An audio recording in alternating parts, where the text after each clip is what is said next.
Baik, selamat siang. Perkenalkan saya Cestio Pamungkas. Di sini saya bersama Bapak siapa? Wahyu. Bapak Wahyu. Kalau boleh tahu, Bapak Wahyu di sini sebagai apa ya? Sini sebagai staf IT Universitas Proklamasi 45. Oh, staf IT. Kalau boleh tahu dari staf IT tersebut itu kegiatannya rata-rata seperti apa ya, Pak ya? Untuk di Universitas Proklamasi ini. Kalau di sini ya kita ngurusin server dari mulai install, upgrade, terus maintenance, backup, ngurusi jaringan, ngurusi sistem informasi dan lain-lain. Oh, kalau boleh tahu itu untuk pengerjaannya sendiri sudah lama atau baru-baru saja, Pak, untuk di universitas ini? Ya udah lama, mulai dari saya masuk udah mulai ada semua pekerjaan itu, mulai dari server, internet, jaringan, dan lain-lain banyak. Berarti sudah secara teknologi itu juga sudah berkembang pesat ya Pak ya. Alhamdulillah. Oke, saya penasaran Pak dari Universitas Proklamasi 45 ini. Karena kan saya memang sebelumnya jarang tahu tentang universitas ini. Kalau boleh tahu mungkin bisa dijelaskan lebih detailnya dari Universitas Proklamasi 45 itu seperti apa sih? Universitas Proklamasi 45 ya seperti universitas biasanya. Jadi dia punya 5 fakultas, 9 program studi. Ini kan program Ya, studi. salah satunya ya teknologi informasi pun ada di sini. Oh, untuk dari studi tersebut itu kalau dari mahasiswanya yang paling banyak yang prodi apa Pak? Kalau di sini yang unggulan dari Universitas Proklamasi 45 adalah perminyakan. Oh, Makanya punya perminyakan. tagline Universitas The University of Petroleum. Oh, Karena di Jogja cuma ada dua, UGM sama sini. oh. Apa Pak artinya dari tagline itu? Ya, Universitas perminyakan, Perminyakan ya. Universitas Oh, Petroleum. itu Petroleum. sudah masuk akreditasi unggul ya Pak ya? Belum. Kalau masih baik, kalau ya kan. Oh, Tapi saingannya kan nggak banyak, cuma UGM kalau di Jogja. oh iya. Perminyakan. Berarti memang kalau setiap ada mahasiswa baru, tiap tahun ke tahun pasti perminyakan itu tentunya hal yang program yang paling ini ya Pak ya, paling Ya paling baik, ramai ya Pak ya baik. di studinya ya Pak. Oh gitu. Nah, kalau dari Universitas Proklamasi 45 sendiri itu sejak kapan dia itu memulai mengaplikasikan teknologi informasi dalam setiap kegiatannya Pak? Apakah itu serentak atau hanya bertahap saja? Kalau untuk pengaplikasian sistem informasi dan yang lainnya ya tahap dan bisa serentak. Mulai dari sistem informasi akademik, siakat. Situ ada nilai, jadwal kuliah, terus apa data mahasiswa, data dosen dan lain-lain. Oh, mungkin bisa dicontohin nggak Pak? Maksudnya yang bertahap itu yang seperti apa, lalu yang serentaknya seperti apa gitu? Kalau serentaknya saya nggak tahu ya. Kalau bertahap kan dari semuanya kan dibikin apa modul per modul, nggak Mm-mm. bisa langsung bikin satu build beli untuk satu universitas yang ada PMB-nya, ada itunya, itu kan terlalu mahal. Jadi Oh, kita bikinnya siakat dulu, terus PMB, baru yang lain nyusul. oh gitu. Step by step berarti ya, Ya, itu nggak satu ya bisa Pak ya. langsung. Nah, kalau dari latar belakangnya yang tentunya yang bisa dibilang tuh yang paling orang tahu lah dari identik Universitas 45 ini apa Pak? Ya itu tadi, prodi perminyakan. Tagline-nya makanya University of Petroleum, Oh, Universitas Perminyakan. tapi kalau Karena boleh tahu, ini kan perminyakan ya Pak ya, tapi ya, kok dari namanya saja proklamasi, kalau boleh tahu ada sejarahnya nggak Pak dari proklamasi ini? ya karena dulu pada tahun 1964, 64 itu para pejuang yang peduli pendidikan berkumpul ya, terus membuat satu yayasan proklamasi 45, lalu mendirikan universitas ini sebagai penerus perjuangan mereka dalam mendidik generasi muda yang akan membangun bangsa. Oh, gitu. Berarti memang di sini tuh terinspirasi dengan bisa dibilang kisah-kisah perjuangan begitu ya, Pak ya? Ya karena emang pendirinya para pejuang. Oh, gitu. Nah, terkait penjelasan tadi, mungkin kalau untuk sektor-sektornya Pak terkait teknologi informasi itu untuk unsur penting aktivitasnya itu seperti apa Pak? Kalau sekarang yang sudah terintegrasi PMB sama Siakat itu untuk apa, agar data mahasiswa tidak rancu atau tidak terjadi perbedaan antara penerimaan mahasiswa baru sama yang di akademik. Tapi kalau boleh tahu mungkin kendala ketika memasukkan data itu ada tidak Pak selama ini? Ya kalau dulu sebelum ada sistem informasi ya lah, nggak, ya ada yang tercecer, ada yang beda. Oh, Dan kalau sekarang kan udah terstruktur, jadi dari PNB begitu diterima langsung masuk ke sistemnya hmm, si akademik. jadi lebih mudah gitu Pak ya? Ya lebih mudah, lebih efisien, dan pastinya nggak bakal terjadi perbedaan. Jadi untuk dari perbedaan sebelum yang tidak ada jadi ada itu mungkin terkait teknologi itu apakah sangat berpengaruh sekali ya Pak ya? Ya, sangat pengusaha.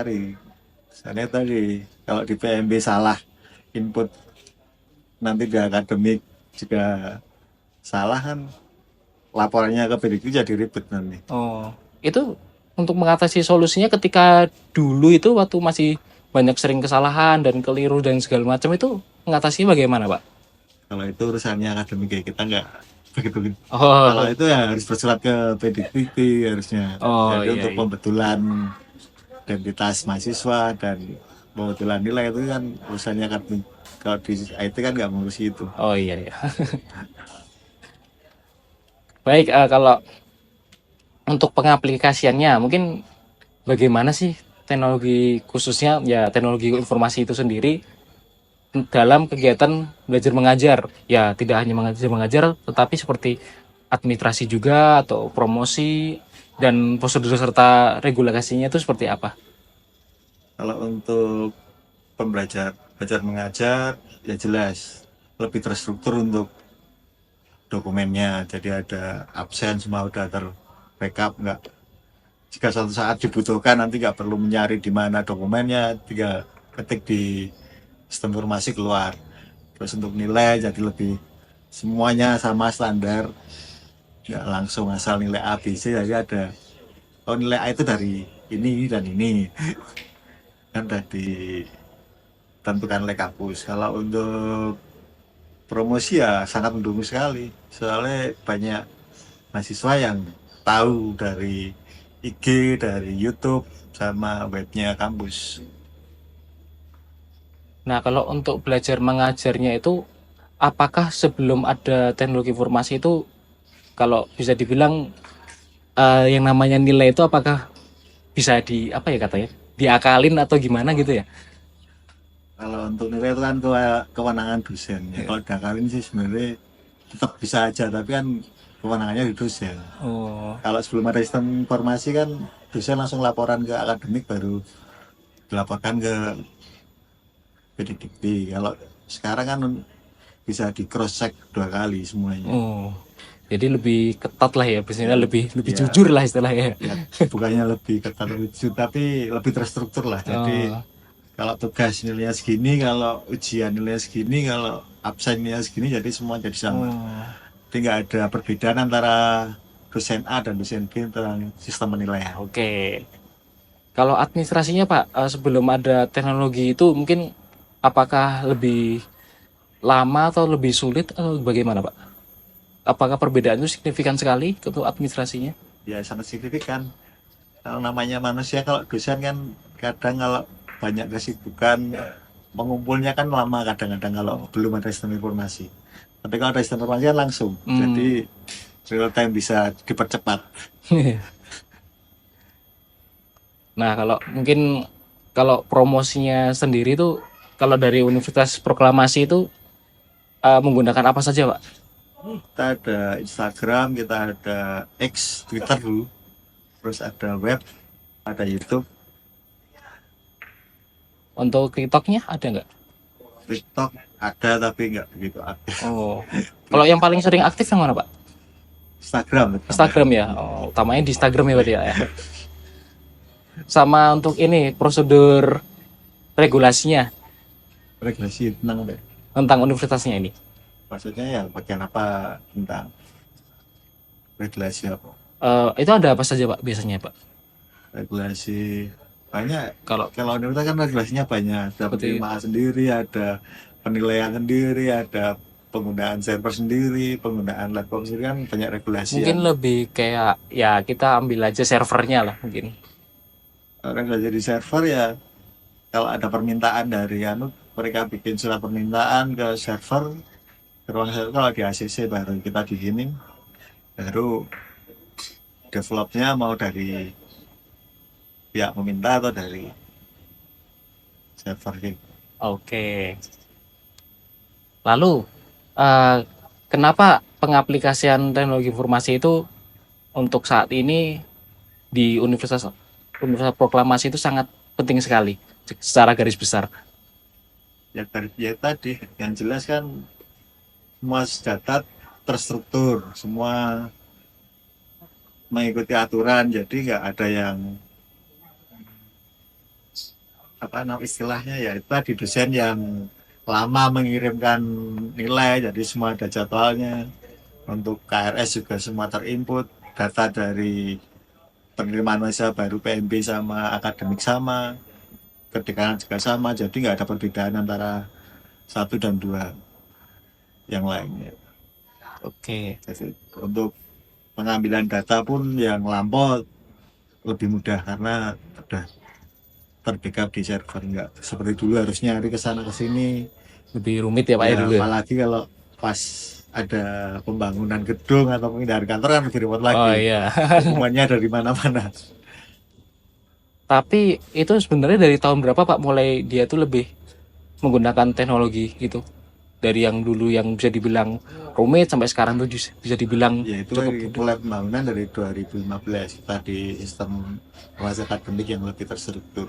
Kalau yang lain bertahap mengikuti. Oh, berarti sudah 10 tahun yang lain ya? 10 tahun lalu ya, Iya. Pak ya? Dimulai sekitar yang lain. Atau mungkin kalau dari yang lain yang Bapak sebutkan tadi apa memang ada yang belum terstruktur atau sudah rata semua ya? Pak? Kalau semua terstruktur sudah, tapi cuman belum terintegrasi semua. Oh, begitu. Jadi masih dari sini. Oke. Belum jadi satu sistem yang sama. Oke. Kalau dari Bapak sendiri mungkin untuk teknologi saat ini di universitas mungkin apa yang harus dikembangkan atau yang harus di-upgrade gitu? Ya banyak. Yang penting kalau kita kan harus mengintegrasikan semua dulu. Jadi kalau semua udah terintegrasi, semua lebih enak. Jadi tahu, oh ini kelemahannya di sana apa, kelemahannya di sana apa, baru kita bisa membangun yang lebih baik. Oh, oke. Berarti kita riset dulu apa-apa saja, Ya, baru kita gerakan atau ya. kita ganti Lebih semua. enak kalau udah jadi satu terintegrasi. Oke. Oke, mungkin itu saja penjelasan dari teknologi informasi Universitas Proklamasi 45 ya. Oke. Sekian dari kami. Assalamualaikum warahmatullahi wabarakatuh. Salam.